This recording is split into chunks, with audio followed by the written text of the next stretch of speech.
Yang paling saya takutkan kalau saya tidak bisa memberikan hati saya kepada Tuhan Yesus.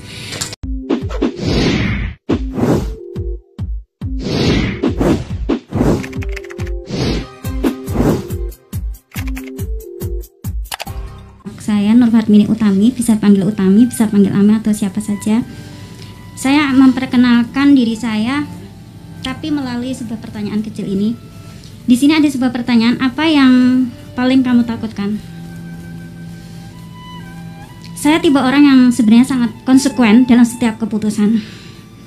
Kalau pertanyaan ini mungkin muncul sebulan yang lalu, apa yang paling kamu takutkan? Pertama, saya gagal umroh karena saya sudah memang sudah daftar dan lain sebagainya, dan perencanaan intinya bahwa ada satu perencanaan bahwa kalau kemarin saya takut, aku takut nih nggak jadi pulang nih tahun ini karena corona, padahal seharusnya ini gimana nih ini 2001 harus seperti ini seperti itu. Tapi kalau pertanyaan ini karena muncul hari ini, sore hari ini, saya akan jawab sesuai dengan isi hati saya dan juga menjadi rema buat hidup saya, dan juga tentunya menjadi doa-doa teman-teman di sini. Karena saya yakin jika pertanyaan ini muncul bukan satu hal kebetulan. Kalau ada pertanyaan apa yang paling kamu takutkan, hari ini saya katakan, kalau kemarin saya hanya fokus memberikan hati saya kepada keluarga saya, kepada masa depan, kepada rasa hormat yang mungkin harus saya kumpulkan dari orang-orang sekeliling saya. Tapi hari ini saya katakan, yang paling saya takutkan kalau saya tidak bisa memberikan hati saya kepada Tuhan Yesus.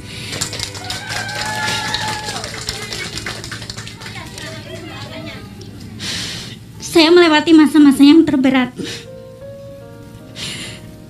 Sampai pada akhirnya beberapa waktu yang lalu saya hanya berdoa dan puasa, dan Tuhan katakan seperti ini, terima gitu. Awalnya saya nggak ngerti terima apa. Kalau terima mengampuni kan nggak semudah itu, melupakan nggak semudah itu. Sampai akhirnya Tuhan membawa saya sempat mengatakan sama Ibu Maria bahwa terima diri kamu.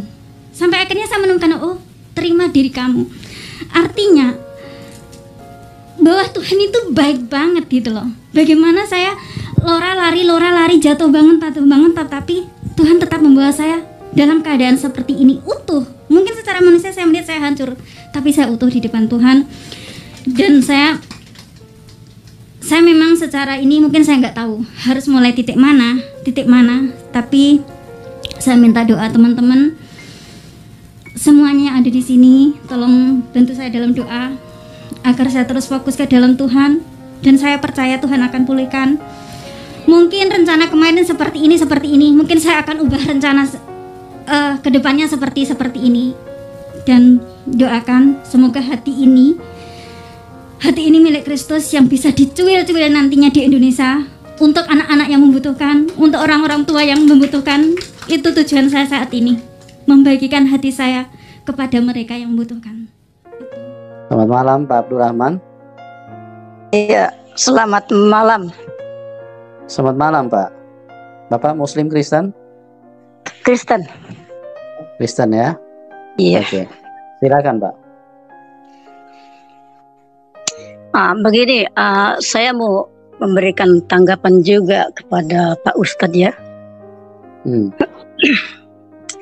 Karena ya saya juga sedikit tahu tentang Islam, karena ya jujur saya dari mantan Muslim juga tuh. Tapi sekarang saya sudah di Papua di pelayanan. Jadi begini, menurut saya, daripada kita mengorek kesalahan orang, lebih baik Bapak bercermin dengan ajaran Bapak sendiri. Karena seringkali yang mengorek orang-orang Kristen lah, kafir lah, penyembah berhala lah, penyembah patung lah. Kalau kita lihat pembelajaran lagi, ketika mereka pergi ke Ka'bah, ketika mereka pergi ibadah haji, mereka itu kan memenuhi panggilan. Dikatakan, la baitakallahu la baitakallah, aku memenuhi panggilanmu ya Allah. Sehingga mereka pergi ibadah haji, mereka pergi ke Mekah, mereka mengelilingi batu hitam itu. Sedangkan ketika mereka pergi ke Mekah, mereka pergi ke ibadah haji, mereka memenuhi panggilan Allah. Dan orang yang memenuhi panggilan Allah, berarti dia akan menyembah Allah. Sedangkan mereka pergi ibadah haji ke sana, apa yang mereka sembah? Yang disembah hanyalah batu, yang disembah hanyalah Ka'bah itu. Berarti Tuhanmu adalah Ka'bahmu. Berarti penyembah berhala siapa? Jadi toleransilah sedikit.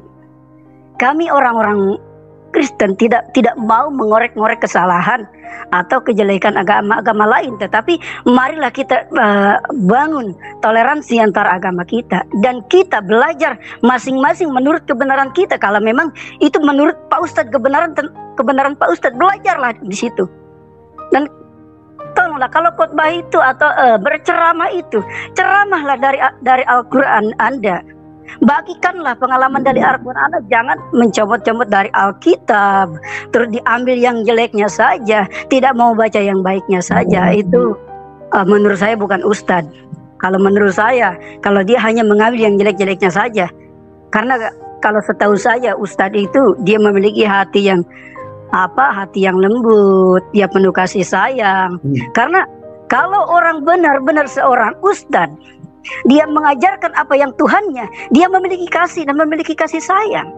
Karena yang sering mereka katakan, dengan menyebut nama Allah yang Maha Pengasih dan Maha Penyayang, Tuhan mereka Maha Pengasih, Tuhan mereka Maha Penyayang. Tetapi kenapa yang mengikut pengikutnya tidak memiliki kasih, tidak memiliki kasih sayang?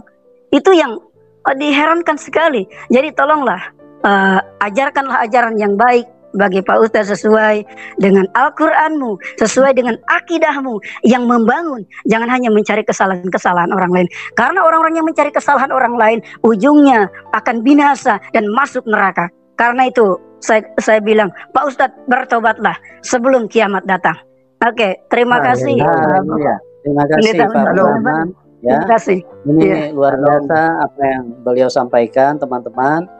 Dan ini kalau Pak Suharsono sedang monitor mendengarkan, inilah bukti Ustadz bahwa semakin banyak yang murtad dan semakin banyak yang meninggalkan Islam. Tetapi Anda selalu propaganda kalau gereja sepi.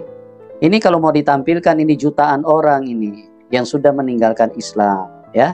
Jadi seperti apa yang disampaikan oleh Pak Abdurrahman tadi, sudahlah, ceramahkanlah Islammu, ceramahkanlah Muhammadmu, ceramahkanlah Al-Quranmu. Apa yang bisa dibanggakan dari Muhammad, apa yang bisa dibanggakan dari Al-Quranmu, coba tawarkan kepada umat manusia. Siapa tahu orang Kristen atau pendeta, siapa tahu saya bisa tertarik kalau melihat kelebihannya. Tapi kalau kalian menghina, ya bagaimana orang bisa tertarik gitu loh. Oke, Pak Abdurrahman, ini Pak Muhammad KC juga udah masuk. Selamat malam Pak KC. Selamat malam, salam kemenangan Pak Yusuf, salam Pak. Sadar Pak Abdurrahman. Salam kemenangan Pak Kace. Iya, puji Tuhan. Pak Abdurrahman ini haji dulu ya? Iya. Oh, puji Tuhan. Berarti kalau cerita tentang Mekah dengan saya akan nyambung nih. Iya, aduh, cuma capek-capek lempar-lempar batu itu tuh. Misal ya, duit habis banyak. Iya, duit habis banyak, percuma saja capek-capek ke sana. Aduh, kepala tapi pun tidak boleh nonggak tuh.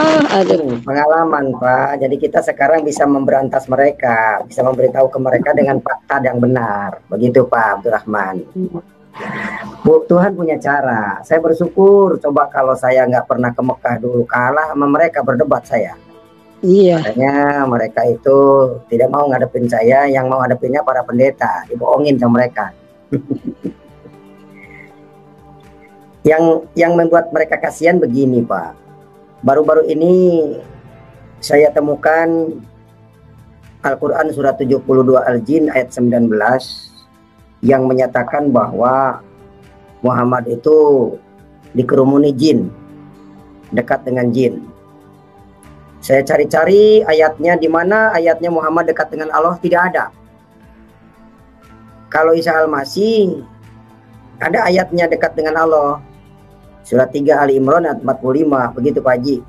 Jadi udah benar Pak Haji ini mengikut Yesus sekarang. Udah di posisi yang benar, menemukan jalan yang lurus. Begitu Pak Haji. Ya, haleluya. Haleluya Pak Haji. Kalau ada saudara yang belum mengenal Yesus, Segera. Abdurrahman. Abdurrahman. Rupanya bermasalah sinyalnya ini. Sinyal mungkin agak kurang mendukung. Halo, ya, ya, bisa dengar, Pak? Iya, bisa dengar. Ya, silakan Pak ditanggapi Pak. Pak Kaceh tadi mengulas sedikit tentang apa yang dia pernah jalankan dulu. Pak Abdurrahman. Iya, maaf ini apa sinyalnya kurang bagus ini. Waktu di Mekah dulu pernah naik ke Jabal Nur nggak? Ya. Waktu di Mekah pernah naik ke Jabal Nur? Waktu di Mekah pernah naik ke Jabal Nur juga toh. Kalau kita kan pergi ke sana, ada ini mati ini kurang jelas ini sinyal. Yang ada Gua Hira-nya, benar kan? Iya. Oh, iya. Itu kan perjalanan naik ke Gua Hira itu ke atas gunung itu sangat mustahil sekali. Capek ya. Sangat mustahil sekali, apalagi kalau kita lihat apa itu tempat dulu dia terima wahyu itu, tempatnya itu kan sangat mustahil bisa dijangkau. Iya. Sebetulnya itu cerita perang Badar, Pak. Ketika sembunyi di atas batu sana, Muhammad sembunyi dia ketat-ketat. Setelah sembunyi, pulang ngaku mendapat wahyu dari situ. Iya. Begitu. Nah, bagi orang yang logikanya nggak jalan, percaya aja. Terus kan keluar dari Gua Hira, dia keluar dari Gua Hira seperti orang gila toh. Benar. Dia mengatakan aku ketemu dengan malaikat, aku seperti mau gila. Katakan kepada istrinya. Bagaimana orang percaya ketemu Tuhan kok takut, ketemu Tuhan kok jadi gila? Ini gila itu bukan ketemu Tuhan, ketemu setan pasti jadi gila. Ketemu Tuhan itu dapat berkat. Kalau kita ketemu Tuhan suka cita joget-joget ya. Kita joget-joget dapat berkat. Ini pulang ke rumah merinding ditutupi pakai selimut. Aduh panas dingin. Iya. Ya begitulah Pak Kaceh. Oke lah, begitu kan. Kita sudah jadi sekeluarga kerajaan Allah. Haleluya. Amin. Begitu Pak Durrahman. Ya, ini ada satu ayat dalam firman Tuhan yang luar biasa untuk bisa menjadi berkat buat orang-orang Kristen ya, buat semuanya sih sebetulnya kalau kita mau buka hati. Dalam 2 Petrus 2 ayat 4, coba kita share screen dulu sebentar ya. 2 Petrus 2 ayat 4, sebentar ya teman-teman ya.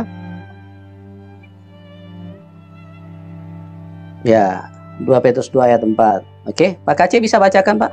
Sebentar ya Pak. Sebentar kita share screen dulu ini biar semakin jelas bagaimana firman Tuhan itu sudah menyatakan di dalam Alkitab yang sudah sempurna itu. Coba Pak Kaceh bisa tolong bacakan? 2 Petrus 2 ayat 4 ya. Ya. Sebab jikalau Allah tidak menyayangkan malaikat-malaikat yang berbuat dosa, tetapi melemparkan mereka ke dalam neraka demikian menyerahkannya ke dalam gua-gua yang gelap untuk menyimpan mereka sampai hari penghakiman. Firman Tuhan di dalam Petrus mengatakan bahwa 2 Petrus 2 ayat 4 bahwa malaikat-malaikat yang berdosa atau roh-roh jahat atau iblis ya, itu mereka dilemparkan, mereka masuk ke dalam gua-gua, dilemparkan ke tempat yang gelap untuk menyimpan mereka sampai kepada hari penghakiman ya. Jadi kalau di dalam kebenaran yang dimiliki yang telah dibukakan oleh Tuhan kepada orang-orang Kristen, bahwa yang ditaruh di dalam gua-gua itu adalah mereka malaikat-malaikat yang berbuat dosa ya. Jadi itulah roh-roh jahat, itulah iblis, itulah yang dilemparkan ke dalam gua-gua yang gelap dan mereka disimpan di situ untuk sampai kepada hari penghakiman. Begitu Pak. Pak Abdurrahman bisa dengar? Iya. Jelas ya Pak? Jelas. Jadi bagi kita adalah satu pemahaman yang jelas bagaimana Tuhan itu sudah menyatakan justru kalau kita istilahnya ke tempat gua-gua itu kita harus hati-hati ya, karena ini firman Tuhan sudah menyatakan kepada kita.